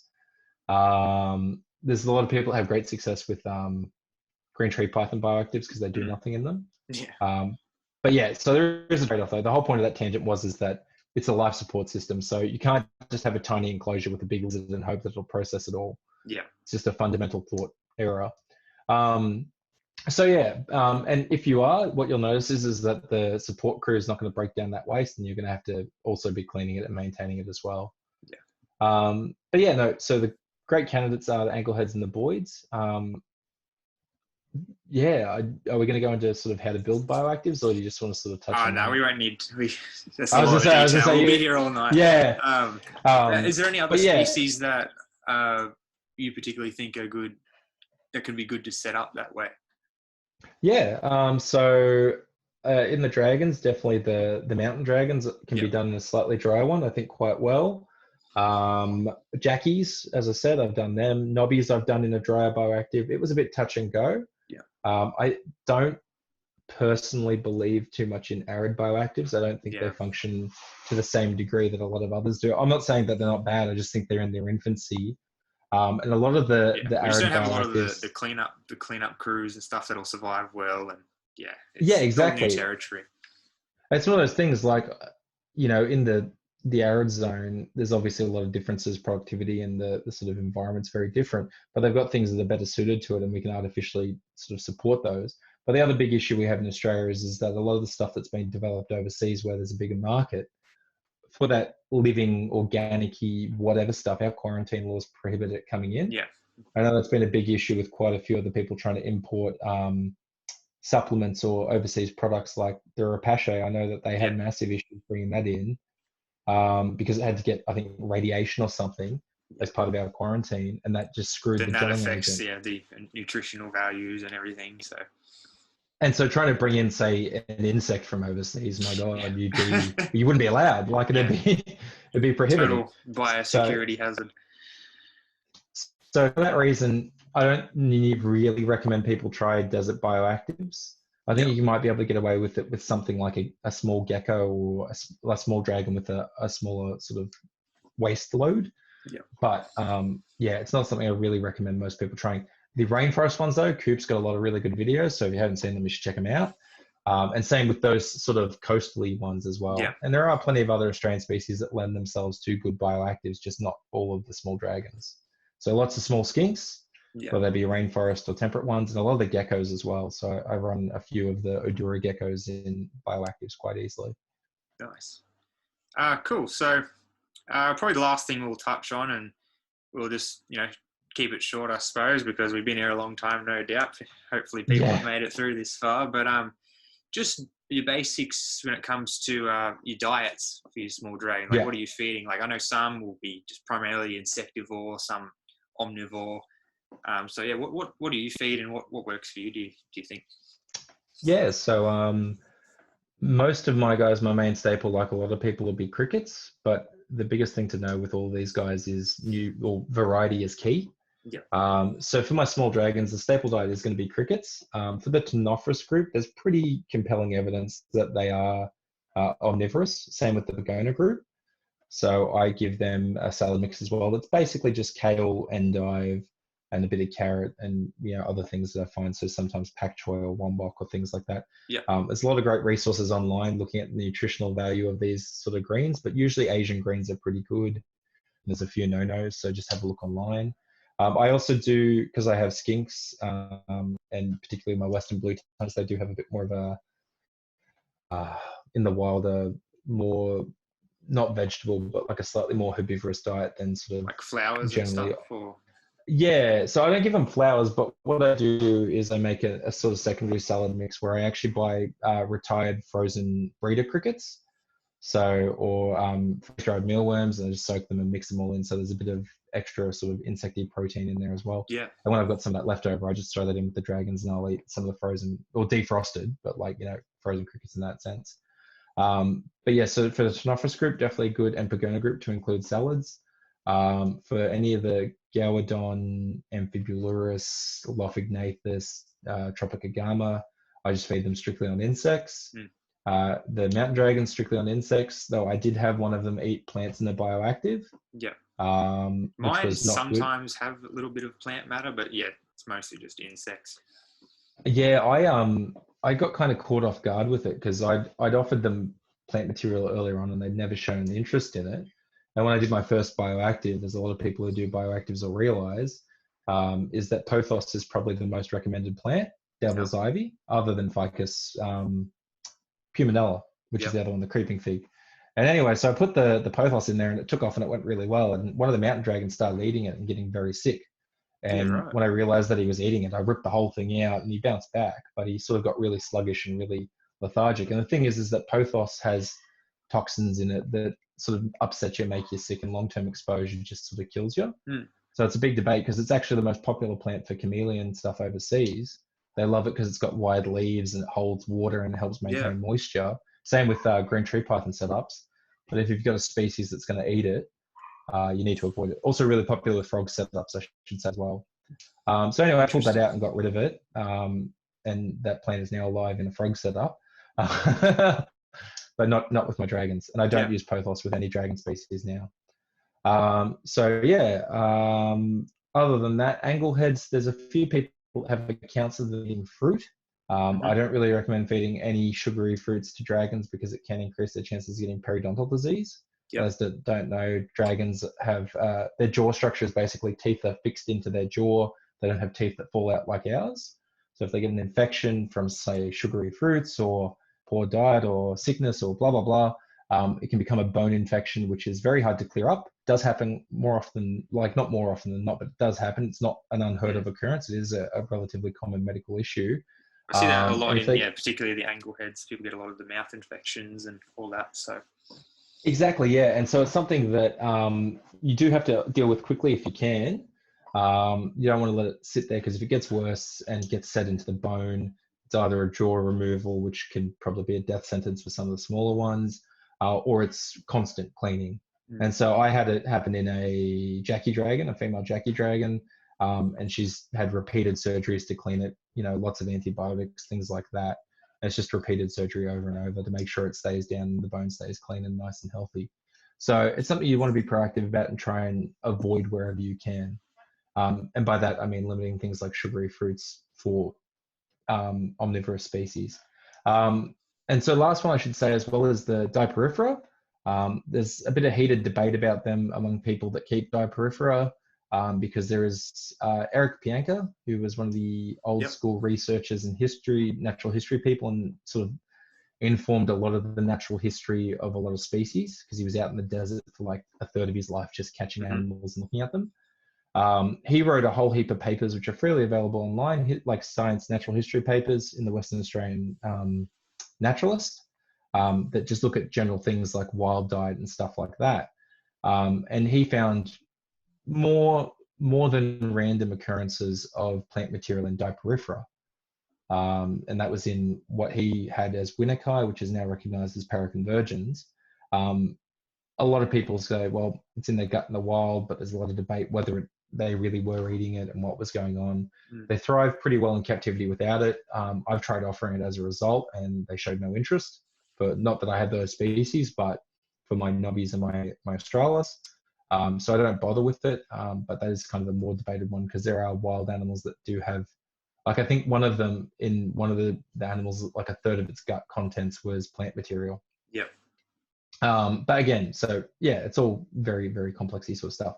So yeah, but other than that, for insects, as I said, my staple is crickets, and that's just because they're commercially available. I also include wood roaches. For my angleheads and even for some of my small animals, I feed slaters. Yeah.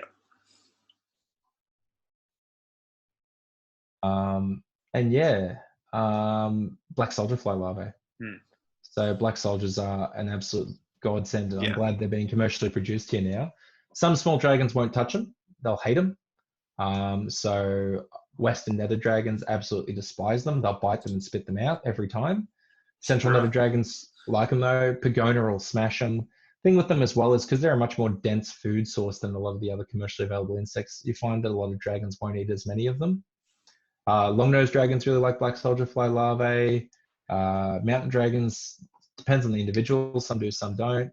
My angleheads I maintain almost exclusively on them with supplementation with, crickets tongue feed occasionally or superworms. So I do feed superworms as well. So all Pygona will smash them. They're pretty good with dragons, actually. It's mainly varanids and skinks that aren't big fans. There are some skinks that love them, though. I've got Lyophilus inornata, and they absolutely love them. They'll eat them like hot dogs. They sort of like... Probably not the right gesture to be doing online, but anyway. That's cool. So, yeah. Awesome. Yeah, we just need someone, I think, to start commercially having available locusts. I think that would be a big thing. Yeah, that's all locusts we need. are one. And it's one of those things. Like, there's a lot of talk about it because overseas, some of the production companies over there that breed less than average feeders have stuff like Australian spiny leaf insects as feeder insects over there, or fruit flies, and all this. Like, there's like not that they're as big as say like crickets or the dubia roaches that they've got overseas. But there's some solid production of other feeder insects that just add a bit of variety. Yeah. And yeah, I think there's a bit of a niche here that hasn't been quite hit for any entrepreneurs that want to try and find the Australian equivalent. You could build some interesting stuff on it. Yeah, for sure. I don't know if it's financial, but it'd be cool to have access to less than common feeders to add a bit of dietary variety in. It'd be very useful. I'm sure like a lot of zoos and stuff would get on board as well. Absolutely, yeah. So other than that, I'll just say on the final note of diet as well, some of the things like the commercial products, such as the Arcadia products, the Rapace products, a few small dragons will take. Nutritionally, they're good. I wouldn't make them a staple. I'd make them as an inclusion here and there. But they're a fine product when you look at what's on them and what's in them. So I don't have a big beef with them. I use them mainly when I have used them for skinks and varanids. Yep. But I have definitely, my angleheads absolutely adored the Rapace, I think it was grub pie. Yeah. I'd make it up and then I give them, I just had some left over one day from skinks and I offered it to them as I'll see what they'll do. And they just went nuts for it. Yeah, it's crazy. You wouldn't think so because they're so movement based usually. But yeah.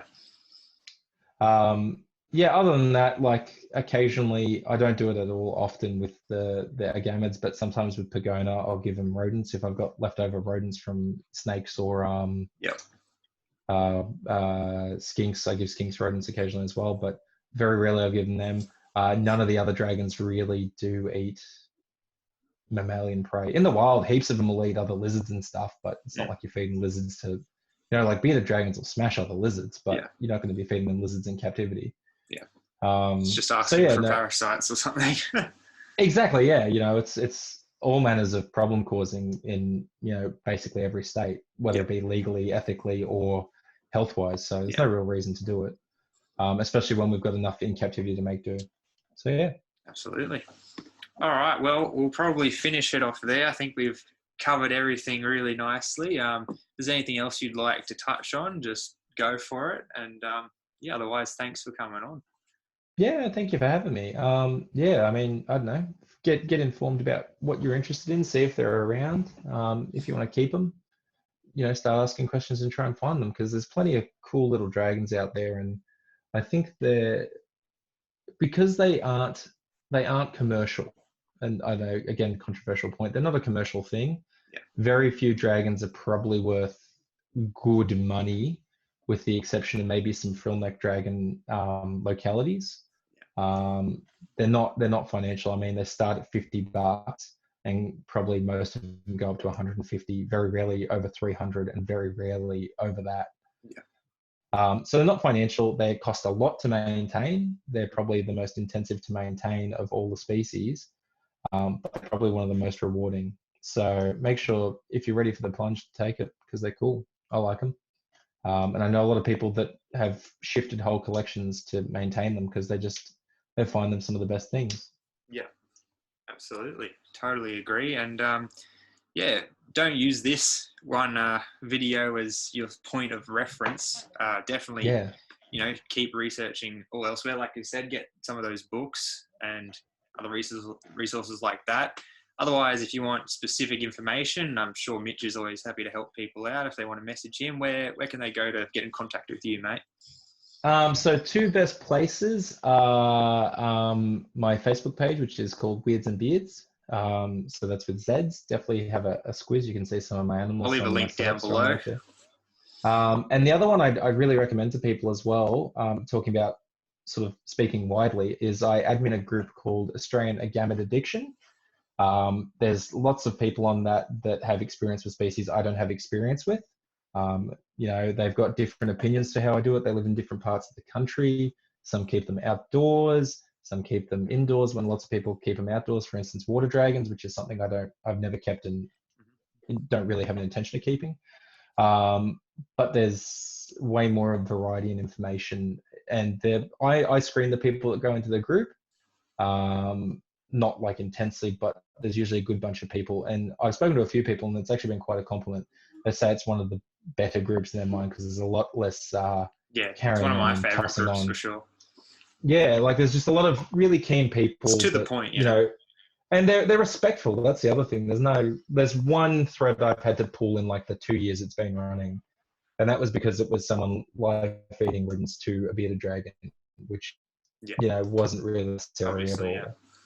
It wasn't ill-intentioned. It wasn't bad. It was something like, Oh, and I've had to ban one person who I think's been banned from a lot of groups, and they're a well-known taxonomist. Who was picking fights over the names of certain species in the group repetitively, and I got tired of getting, reports to admin. Nice. Fair enough. Well, if you guys have any other comments or advice, questions, leave them below, and otherwise hit up Mitchell, and maybe, if there's enough questions, we'll do a part 2 to this and answer some of those questions about the dragons, and maybe get some visuals next time. Yeah, I was gonna say it's a bit bland here. I'm sorry to everyone if it seemed very confusing. I've had a very interesting journey in reptile keeping, I guess, where I really followed all the rules really intensely, and then I realized it's one of those things where you like the rules. It's as much an art as a science, and there's all this nuance and all these discussion points, and it's not clear cut, and you need to sort of keep that in your head, because people get really disenfranchised sometimes when they follow really adamant rules and something goes wrong. So I think it's good to be informed and read widely and think widely about it, but also understand that they're your animals in your context. They're their own individual thing in that way, and so you should respond to them accordingly. Absolutely. All right, well, we'll leave it there. Thanks so much, Mitchell, for coming on. Thank you guys for watching. Hopefully you made it this far through. And we'll see you on the next one.